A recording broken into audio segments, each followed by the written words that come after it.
सो module D के बीआरबीएल से related हम इंपॉर्टेंट क्वेश्चंस तो कवर कर ही रहे हैं, लेकिन इस वीडियो में हम एक नहीं, दो नहीं, बल्कि तीन चैप्टर्स के क्वेश्चंस को कवर करने वाले हैं।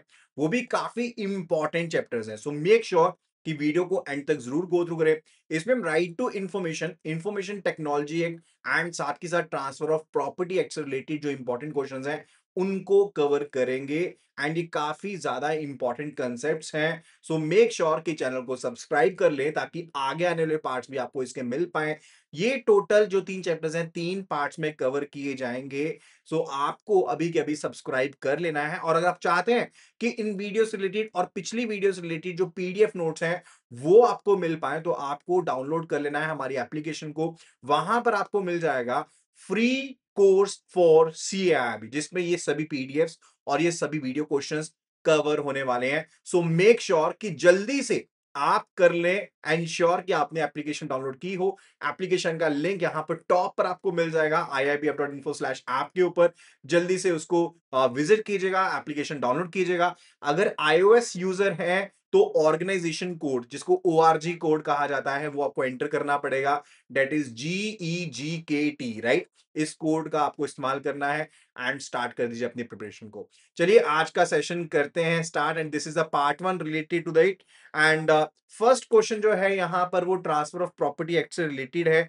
अ mortgage holds an English mortgage on a property located in Mumbai. तो एक मॉर्टगेजी है, ठीक है। मॉर्टगेजी कौन होता है? वो पर्सन होता है जिसके नाम पे चार्ज क्रिएट किया गया है। तो मॉर्टगेजी जो पर्सन है उसका होल्ड है, एक इंग्लिश मॉर्टगेज उसके होल्ड में है एक प्रॉपर्टी के ऊपर जो कि मुंबई में लोकेटेड है। A city specified by the state government for such purposes, the mortgagor who belongs to a community not exempted by the government has defaulted on the loan। ठीक है, मॉर्टगेजर जो है कम्युनिटी को बिलोंग करता है जिसको कोई भी एग्जेम्पशन नहीं है गवर्नमेंट के द्वारा, वो डिफॉल्ट कर देते हैं लोन के ऊपर। And interest in arrear has announced ₹5,000 over 3 months, यानी कि 3 महीने से जो इंटरेस्ट का एरियर है वो ड्यू है ₹5,000 का।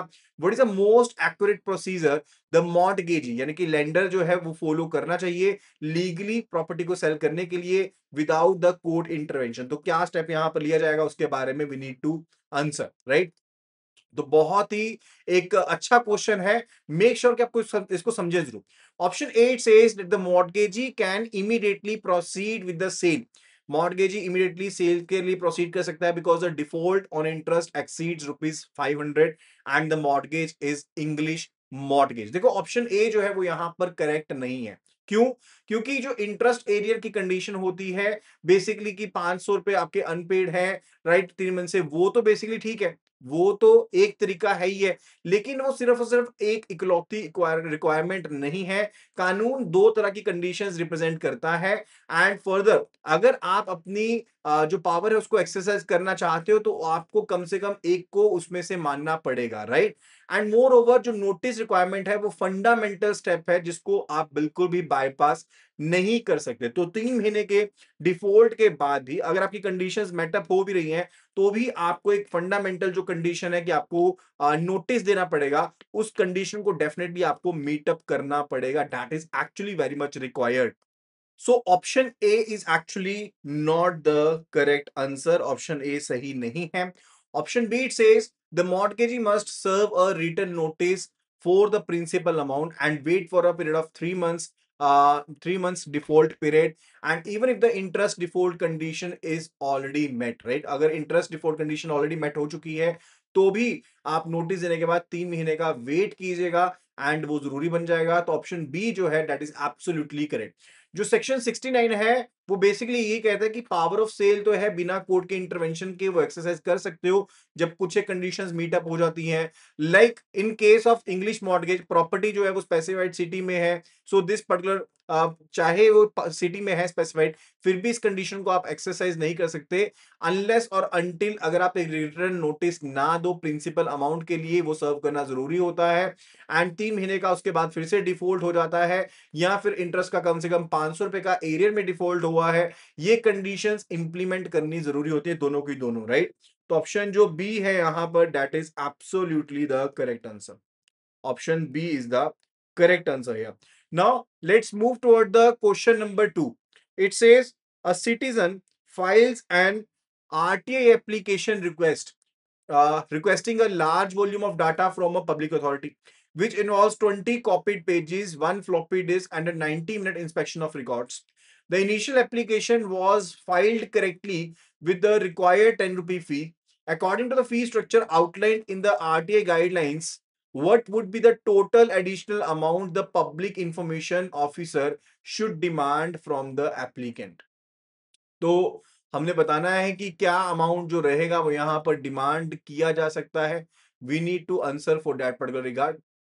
राइट, तो हमने बताना है कि जो फी स्ट्रक्चर आउटलाइन किया गया है, the fee structure which is outline right in the RTI guidelines, तो टोटल एडिशनल अमाउंट जो रहेगा, जो पब्लिक इंफॉर्मेशन ऑफिसर पीआईओ ले सकता है एप्लीकेंट से, वो कितना अमाउंट लेगा उसके बारे में we need to answer.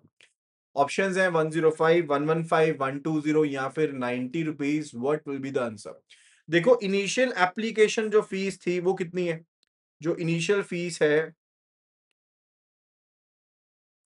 That is ₹10, right. वो कितनी है? वो 10 रुपए की इनिशियल आपकी फीस यहां पर रहती है, राइट. अब उसके बाद इनिशियल के बाद जो इंस्पेक्शन की बात करें, लाइक यहां पर की क्या कही जा रही है? There is being done inspection of the record, right. तो फर्स्ट आवर जो होता है इंस्पेक्शन का वो होता है free, right. So first hour is free. And उसके बाद हर एक एडिशनल 15 मिनट के, एडिशनल जो आपके 15 मिनट रहेंगे इंस्पेक्शन के, हर एडिशनल 15 मिनट के लिए जो चार्जेस होते हैं वो है 5 रुपए के हिसाब से. सो टोटल इंस्पेक्शन की गई थी 90 मिनट्स की, बीच में से 60 मिनट्स की हो गई फ्री. चार्जेबल है 30 मिनट्स, तो दो ब्लॉक हो गए 15 मिनट के, तो उसके हिसाब से ये हो गए 5 into 2, यानी कि 10 रुपए हो गए यहाँ पर इंस्पेक्शन के चार्जेस हो गए, राइट. ये चीज होगी. एंड फर्दर फिर उसके बाद बात आती है रिलेटेड टू द फोटोकॉपीज. अब जो फोटोकॉपीज है, अगर A4 या A3 साइज होता है तो 2 रुपए पर पेज के हिसाब से एक कॉपी के चार्जेस होते हैं. अब नंबर ऑफ पेजेस कितने हैं? 20 हैं, ठीक है. तो 20 इंटू ₹2 यानी कि हो गए 40 रुपी. तो फोटोकॉपी चार्जेस हो गए 40 रुपीज के, राइट. एंड फ्लॉपी डिस्क की बात करें तो हर एक फ्लॉपी के लिए जो चार्जेस होते हैं दोज आर 50 रुपीज. वो कितने होते हैं? 50 रुपए के होते हैं. सीडी के लिए 100 रुपीज होते हैं, फ्लॉपी के लिए 50 रुपीज होते हैं, वो हो गए. सो टोटल कितने हो गए? इंस्पेक्शन चार्जेस हुए 10 रुपए, एंड 40 रुपीज हुए इसके, एंड 50 रुपीज हुए इसके, तो टोटल हो गए 100 रुपीज. टोटल कितने हो गए? 100 रुपीज हो गए. ₹100, राइट. सो मेक श्योर कर लेते हैं कि हमने सभी चार्जेस को कवर कर लिया है. तो 20 कॉपीज कवर्ड, ₹2 पर copy, right. Floppy disk 50 rupees, and 90 minutes के 60 मिनट्स फ्री, प्लस 15 मिनट यहां पर हर एक 15 मिनट के लिए 5 रुपए, राइट. ये चीज थी, तो हमने कर लिया. इनिशियल एप्लीकेशन फीस को छोड़ दो. According to the fee structure RTI, what would be the total additional amount? So additional amount जो बना वो 100 रुपीज का बना. So we will be saying option E over here, that is ₹100. So option E will be the correct answer here. ठीक है जी. चलो अभी चलते हैं नेक्स्ट क्वेश्चन के ऊपर. Question number 3.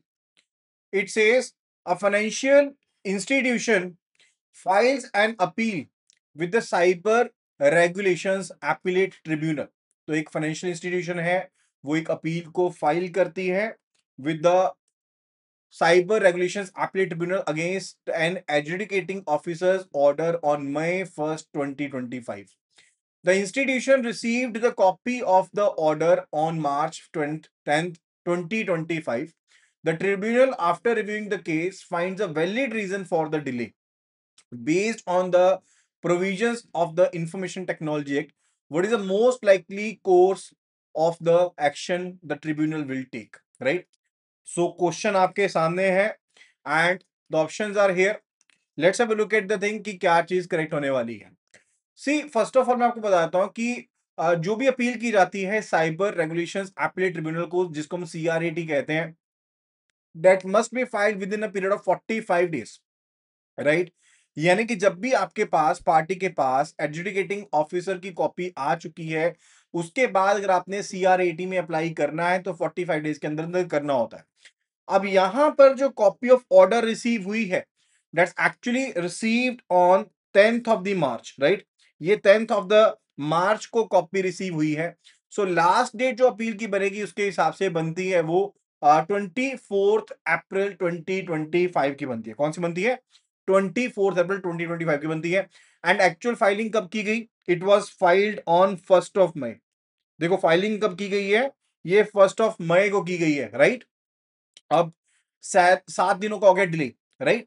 अब ट्रिब्यूनल की पावर होती है, राइट, अंडर द सेक्शन 57 जो आईटी एक्ट है, ट्रिब्यूनल जो है वो अपील को एंटरटेन कर सकता है इवन आफ्टर 45 डेज, 45 दिन के बाद भी ट्रिब्यूनल जो है वो एंटरटेन कर सकता है अगर वो सेटिस्फाइड है कि एपिलेंट जो है, अपील जो कर रहा पर्सन, उसका सफिशिएंट रीजन था कि वो गिवन टाइम पीरियड में अपील नहीं कर पाया, राइट?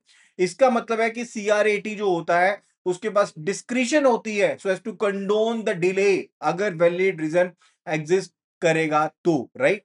सो अगर ट्रिब्यूनल यहां पर एक वैलिड रीजन पाता है तो कंडोन कर सकता है एंड प्रोसीड कर सकता है।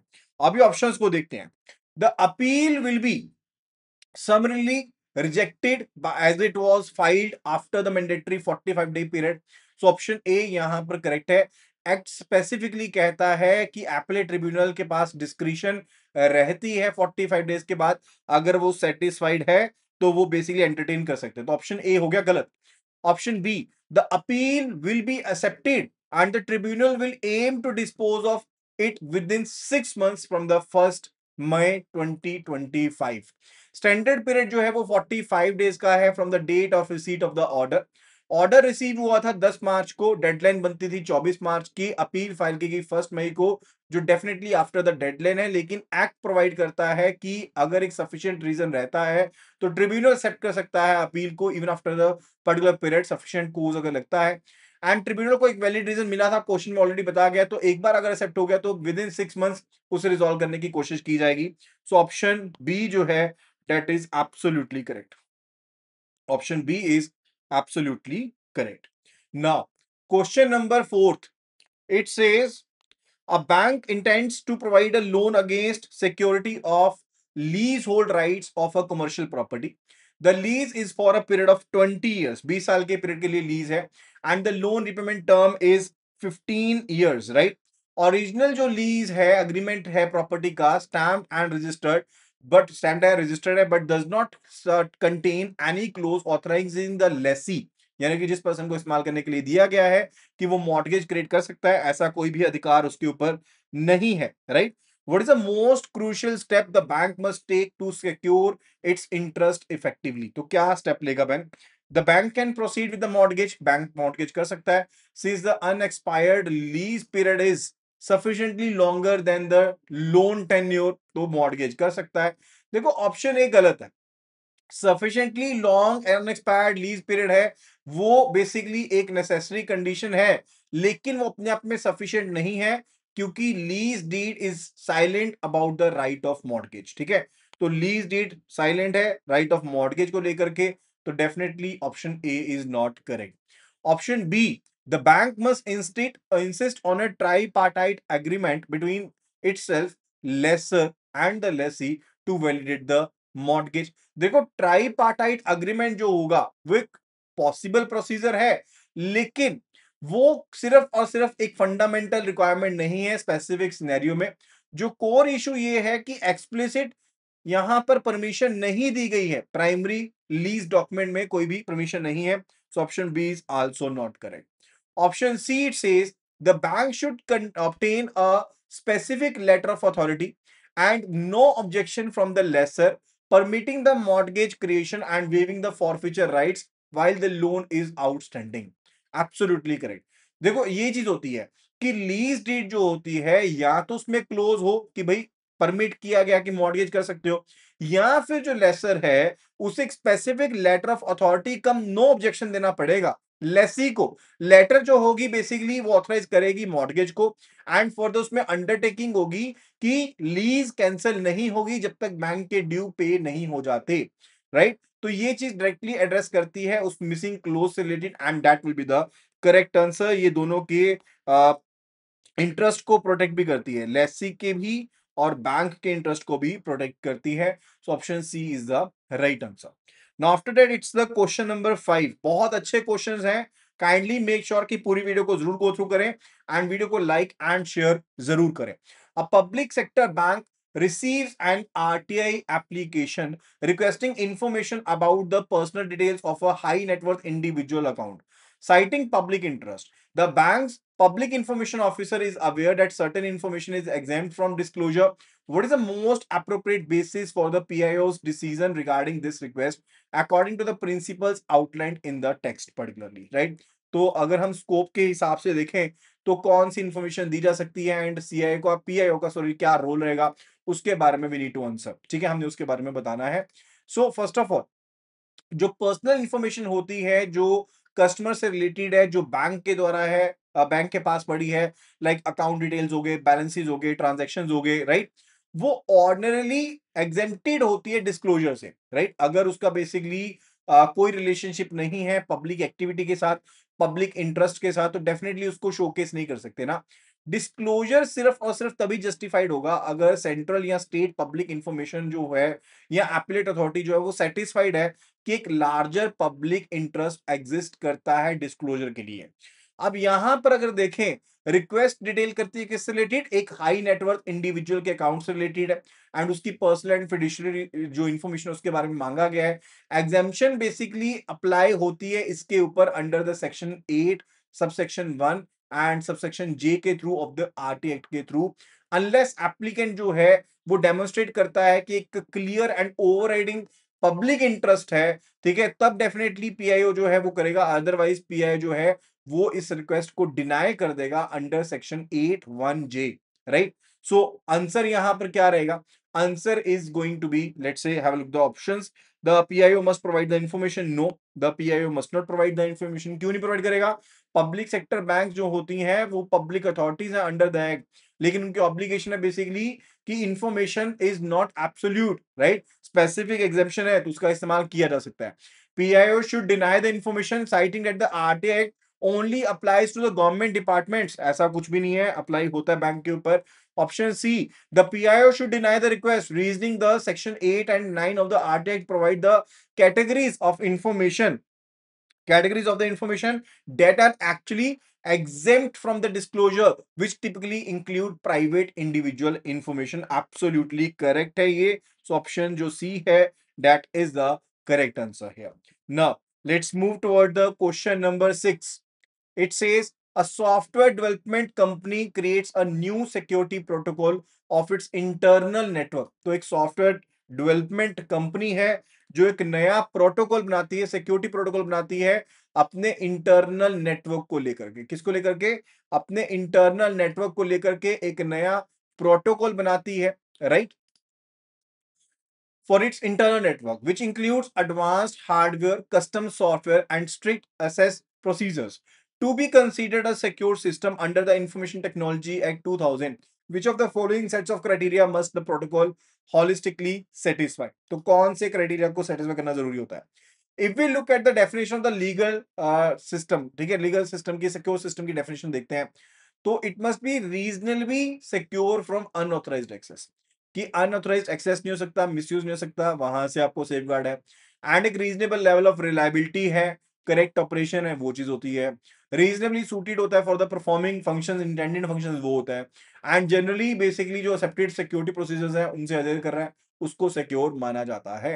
अब कंपनी का जो नया प्रोटोकॉल है उसमें advance hardware, customer software, strict SS procedure का इस्तेमाल किया जा रहा है, राइट, कि वो एक सिक्योर सिस्टम है अंडर द आरटीआई। तो बेसिकली क्या है, सबसे पहली चीज है प्रोटेक्शन होनी चाहिए, यानी कि सेफगार्ड होनी चाहिए related to unauthorised access, hacking misuse ना हो। रिलायबिलिटी होनी चाहिए, यानी कि जो भी सिस्टम डिजाइन है that must be having the minimal failures और malfunctions and that must be fitness for purpose, appropriately design किया जाएगा जिस पर्पस के लिए वो पर्पस सॉल्व हो, एंड जो एक्सेप्टेड स्टैंडर्ड्स हैं उनको उनके साथ कंप्लाई करें, that is it, right. Options देखते हैं। It must be primary secure from the unauthorised access, misuse with other factors like reliability being secondary. It must be reasonably secure from unauthorized access, provide a reasonable level of reliability, correct operation, and be suited for intended purposes. And for the option C, it must be certified by controller of certifying authorities as being perfectly secure and reliable for its intended function. It must utilize an asymmetric crypto system with private and public key pair for all its operations. So answer is option B, क्योंकि वो ज्यादा comprehensive है। Although option A भी correct है, लेकिन वो partially correct है। Option B ज्यादा, हम कहेंगे ज्यादा बेटर है, so option B will be the correct answer.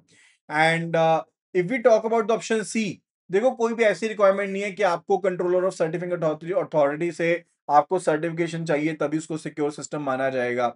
जो कंट्रोलर का रोल होता है वो बेसिकली सुपरवाइज करने से रिलेटेड होता है कि सर्टिफिकेट अथॉरिटीज होती हैं उनको सुपरवाइज करना है, जो डिजिटल सिग्नेचर्स को इश्यू करती हैं। वो बेसिकली किसी प्राइवेट कंपनी के सिस्टम को सर्टिफाई नहीं करते, right? So option B is correct and A C D are not correct. Now it's related to transfer of the property act. A person sells a tangible immovable property. तो एक person G है and वो अपने एक tangible immovable property को sell करते हैं, valued at ₹5 lakh to a buyer. 5 lakh रुपए की वैल्यू है एंड उसे एक बायर को वो बेच देते हैं and the seller hands over the keys. तो सेलर जो है वो कीज को हैंड ओवर कर देते हैं and all relevant documents to the buyer and the buyer pays a full price in cash. However, they only sign a simple agreement on a non-judicial stamp paper and do not register the document with the sub-registrar. What is the legal status of the transaction according to the Transfer of the Property Act, right? See, if we look at the nature of the property, तो property जो है वो immovable property है यहाँ पर and उसका जो value है वो 5 लाख रुपए, यानी कि 100 रुपए से ज्यादा है। तो सेक्शन 54 जो है ट्रांसफर ऑफ प्रॉपर्टी एक्ट, वो कहता है कि जो भी सेल की जाएगी वो एक रजिस्टर्ड इंस्ट्रूमेंट के थ्रू ही सिर्फ होनी चाहिए।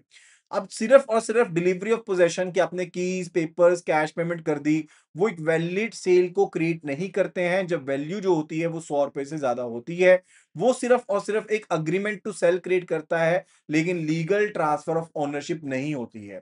एंड मोर ओवर जो सेक्शन 17 है रजिस्ट्रेशन एक्ट 1908 का, वो कहता है कि रजिस्ट्रेशन कंपलसरी है, खास करके इमूवेबल प्रॉपर्टी को लेकर के अगर वैल्यू 100 रुपए से ज्यादा है। अब क्योंकि यहां पर पार्टीज ने एक सिंपल अग्रीमेंट साइन किया है एंड कोई रजिस्ट्रेशन नहीं करवाई है, तो डेफिनेटली वो लीगली वैलिड नहीं है एज अ सेल, राइट? तो लीगल स्टेटस यही रहेगा कि कोई वैलिड आप लीगल ओनरशिप ट्रांसफर नहीं कह सकते कि हुई है। बायर जो है वो लीगल टाइटल क्लेम नहीं कर सकता, सिर्फ और सिर्फ उसके पास एक इक्विटेबल राइट रहेगा कि वो स्पेसिफिक परफॉर्मेंस ऑफ कॉन्ट्रैक्ट की बेसिकली लेके जा सकता है, that's it, right? So that is the process. So sale is not valid, so option A तो करेक्ट नहीं है। Option B, the transaction is considered as a valid lease, no it's not the process of lease. The sale is legally invalid because the transfer of ownership was not completed through a registered instrument as required by the law. So option C is the correct answer. Right? Now, let's move toward the question number 8. So it says, within a 120 days of the enactment of the RTA, a public authority is required to proactively publish a wide range of information. Which of the following following pieces of information is not explicitly listed among the mandatory publication obligations under the section 4 of the Act as described in the document, right? So that we need to answer. So within 120 days of enactment of the RT Act के बारे में here we are talking about public authority को require किया गया था कि proactively publish करना है इंफॉर्मेशन को, वाइड रेंज ऑफ इंफॉर्मेशन को, राइट? सो इट बेसिकली क्या था कि it required every public authority कि 120 दिन के अंदर अंदर आपने 17 कैटेगरीज के रिलेटेड इंफॉर्मेशन मेंशन करनी थी, related to particulars of organisation, क्या फंक्शंस हैं, ड्यूटीज हैं, पावर्स एंड ड्यूटीज क्या हैं ऑफिसर्स की, एम्प्लॉयज की, डिसीजन मेकिंग का प्रोसेस कैसे चलता है, डिस्चार्ज ऑफ फंक्शंस कैसे होते हैं, उनके rules regulations instructions manuals records क्या यूज किए जाते हैं, कैटेगरीज ऑफ डॉक्यूमेंट्स जो आपके पास रखे गए हैं, या फिर कंसल्टेशन पब्लिक के साथ करते हो उसकी क्या अरेंजमेंट है, statement of boards councils committees etcetera. Total 17 categories थी। एंड क्या चीज शामिल नहीं होनी थी, दैट वाज बेसिकली कि organisational functional procedural financial administrative information required थी। पर्सनल डिटेल जो थी इंडिविजुअल सिटीजन की, कस्टमर की, जैसे मान लो बैंक अकाउंट डिटेल है, इनकम टैक्स रिटर्न्स हैं, पर्सनल एड्रेसेस हैं, मेडिकल रिकॉर्ड्स हैं, those were not meant to be a part as mandatory disclosure, right? So information जो पर्सनल डिटेल से रिलेटेड थी that is not explicitly listed, right? So mention नहीं थी। So rules, regulations, instructions, definitely that was part of it, right? That was a part of it which was to be showcased. So option A is not wrong or not correct. Procedure followed in decision making processes, definitely procedure क्या follow कर रहे हो वो भी information देनी थी, सो that is not correct. A complete logbook of internal communications and email exchange between the officers, no, that is not required. See, emails are included under the general definition of the information. Specific जो obligation है proactive publication के related, वो mandate नहीं करता कि complete logbook जो है internal communication से related that is to be given in public domain, right? That's not required at all, right? So option C is going to be the correct answer. So option C is the correct answer. And option D, the powers and duties of the officers employees, definitely that was to be publicized. So option D is also not correct. Now, question number 9. It says, following a notification on September 26 and 2022, the central government amended the first schedule of the IT Act. तो central government ने amend कर दिया जो first schedule था IT act का, altering the list of documents to which the act does not apply. After this amendment, which of the following transactions is now permissible to be executed in the legally valid electronic form? So see, what things change particularly? ये जो notification आई थी इसने actually omit कर दिया कि कुछ एक document जो हैं फर्स्ट स्केड्यूल के, like documents are now covered by IT act, those are now covered by IT act, right? So as a result जो लीगैलिटी है, राइट, वो इलेक्ट्रॉनिक फॉर्म में एग्जीक्यूट की जा सकती है. अब जो कॉन्ट्रैक्ट फॉर सेल थे या कन्वेंस फॉर इमूवेबल प्रॉपर्टी है, जिसमें सेल डीड्स हो गई, कन्वेंस डीड हो गई, मॉर्टगेज डीड हो गई, राइट, यानी कि रियल एस्टेट से रिलेटेड हो गया, वो इसके दायरे में आ गए. Further, demand promissory notes, bill of exchange, right, जो फेवर में इशू किए गए हैं, which are endorsed by the entities regulated by the RBI, NHB, SEBI, IRDI, तो वो भी इसके दायरे में आ गए. Power of attorneys, power of attorney that basically empower the entity जो रेगुलेट की जा रही है बाय द अथॉरिटीज, राइट, वो सभी इसके दायरे में आ गए. And which of the transaction basically now become legal permissible, permissible क्या बनेगी इलेक्ट्रॉनिक फॉर्म में? सो कोई भी कॉन्ट्रैक्ट हो related to sale, related to the conveyance of immovable property, अब वो इसके दायरे में आ गया कि उनको अगर इलेक्ट्रॉनिकली एग्जीक्यूट किया गया है तो वो आईटी एक्ट के दायरे में आएंगे, राइट? ये चीज हो गई थी. ठीक है, ऑप्शंस देखते हैं. A will as defined under the Indian succession act, a contract for sale of an apartment or any interest in such property, a trust as defined in the Indian Trust Act, a demand promissory note issued in favor of individual who is not regulated by regulatory authority. So if we look at the option A, that is will. So will basically do remain in the list of documents जहां पर IT act apply नहीं होता है, so there it does not apply, वहां पर apply नहीं होगा. Contract for sale of an apartment, if it is executed, if it is executed in electronic format, right? So कोई भी contract of sale है, अब conveyance of immovable property है, right? So that's basically now covered under the particular IT Act. वो IT Act के अंदर आपके आता है. So answer is option B. Option B is the correct answer here, right? Option C, a trust as defined in the under Trust Act. Trust वो particular document है जो IT के दायरे में नहीं आता है, so no mention of its removal, right? देखो, ये जो डॉक्यूमेंट मैं आपको बता रहा हूँ ना, एक्सेप्शन रिक्वायर्ड थी कि कोई भी कॉन्ट्रैक्ट ऑफ सेल हुआ है, कन्वेंस ऑफ प्रॉपर्टी है, या कोई इंटरेस्ट है ऐसी प्रॉपर्टी में, राइट, वो पहले एक्सेप्शन में आता था. लेकिन ये अमेंडमेंट में स्पेसिफिकली बोला गया कि अब ये ओमिटेड नहीं रहेंगे. ठीक है, वो ऐसे कॉन्ट्रैक्ट्स के ऊपर अब लागू होगा अगर वो इलेक्ट्रॉनिक फॉर्मेट में एग्जीक्यूट हुए हैं तो. ऑप्शन डी भी करेक्ट नहीं है. Why?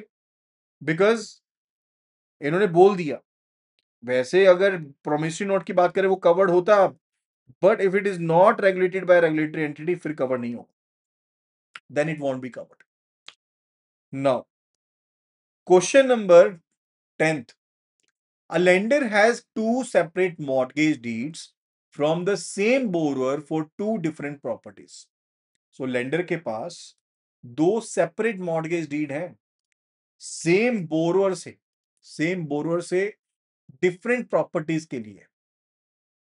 When the borrower defaulted on both loans, the lender decides to file a civil suit for recovery. The total amount due is less than rupees 20 lakh. What is the correct legal procedure the lender must adhere to when initiating the suit? Now, two mortgages, two properties, same borrower is there. Lender के पास दो अलग अलग mortgage deed है, execute की गई है same borrower के द्वारा. डिफॉल्ट के ऊपर लेंडर रिकवर करना चाहता है ड्यूज को under both the mortgages in single suit. Now एक सिंगल सा रूल है, that is a joinder of causes of action. क्या रूल है? Joinder of causes of action.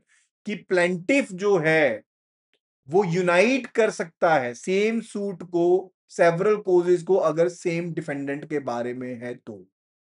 Now both mortgages are against what? ये दोनों एक ही borrower के against है.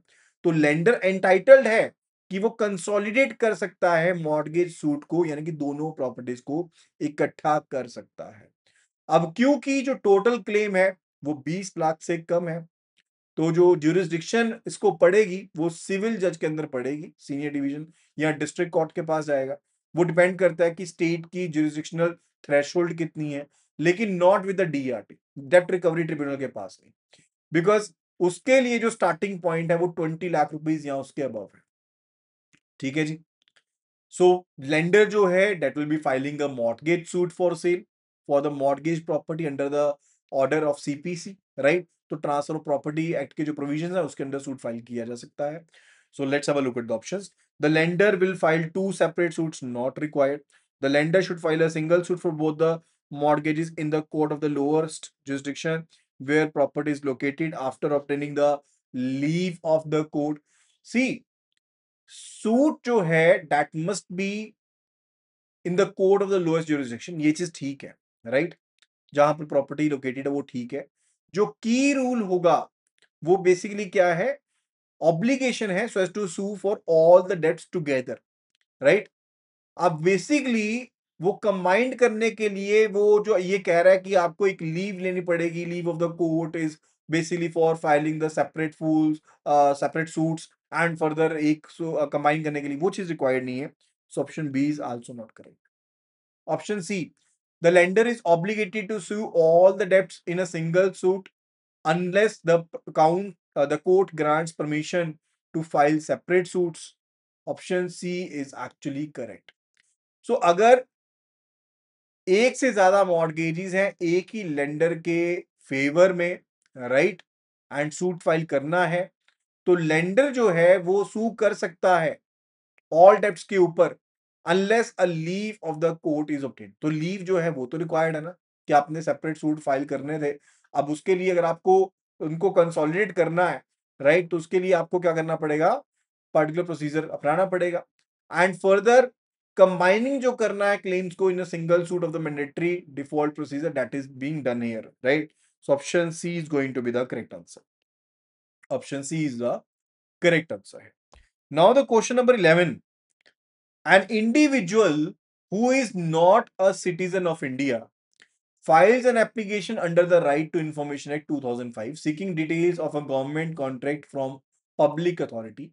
The application is otherwise complete and accompanied by requisite fees. How should the public information officer respond to this application?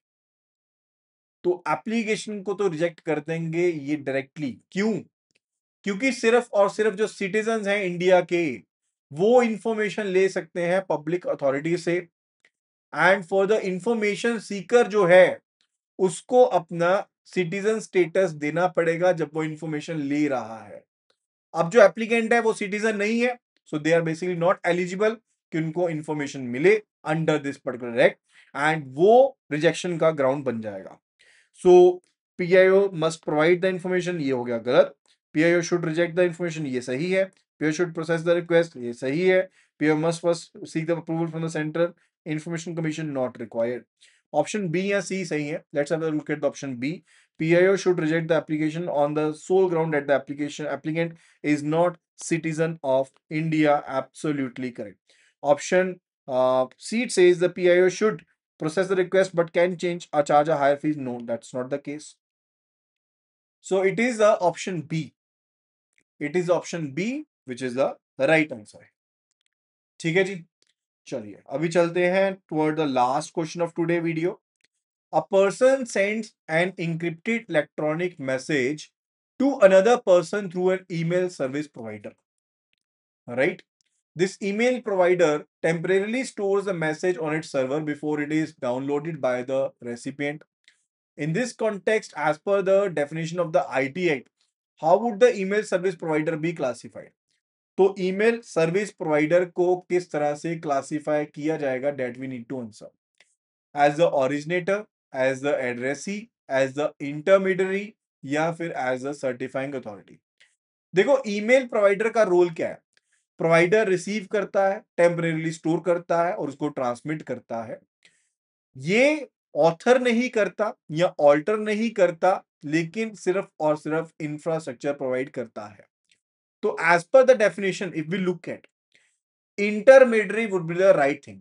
कोई भी person जो information को receive करता है, स्टोर करता है, ट्रांसमिट करता है, राइट, वो इंटरमीडियरी कहलाता है. तो इस केस में ये इंटरमीडियरी है.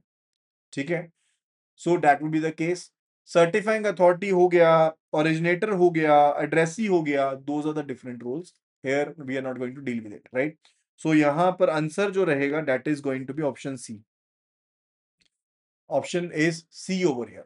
ओरिजिनेटर कौन होता है? ओरिजिनेटर वो पर्सन होता है जो सेंड करता है, जनरेट करता है, स्टोर करता है, ट्रांसमिट करता है, लेकिन not on the behalf of the other. वो ओरिजिनल पर्सन होता है, उसको कहते हैं ओरिजिनेटर. तो ऑप्शन ए तो करेक्ट नहीं है. एड्रेसी वो पर्सन होता है विच इज इंटेंडेड कि ओरिजिनेटर उसका सामान वहां तक पहुंचाए, वो एड्रेसी होता है. So that is basically receiver we can say. And option D, certifying authority. Certifying authority तो एक लाइसेंस्ड एंटिटी है which actually issues the digital signature certificates. So that is also not the correct answer. So that was actually all about this particular video. I hope कि आपको video पसंद आई होगी. अगर video पसंद है तो जल्दी से वीडियो को लाइक जरूर करें और वीडियो को शेयर जरूर करें अपने फ्रेंड्स के साथ, कलीग्स के साथ जो तैयारी कर रहे हैं सीआईबी एग्जाम की. And moreover, the complete course of the CIB is available in the CIB early bird pack, जहां पर आपको मिल जाता है A to Z सब चीजें. Full course videos, case study videos, chapter wise previous questions, video questions, mock test, mega test and PDF note. Everything you will be getting under this single course. So wait किस चीज की कर रहे हो? अभी के अभी आपको लिखना है CIB अर्ली बर्ड और ज्वाइन कर लीजिए हमें. आपको व्हाट्सएप कर देना on the number 8360944207 and I'll be sharing all the details with you. So thank you so much and see you again in the next video. Happy learning.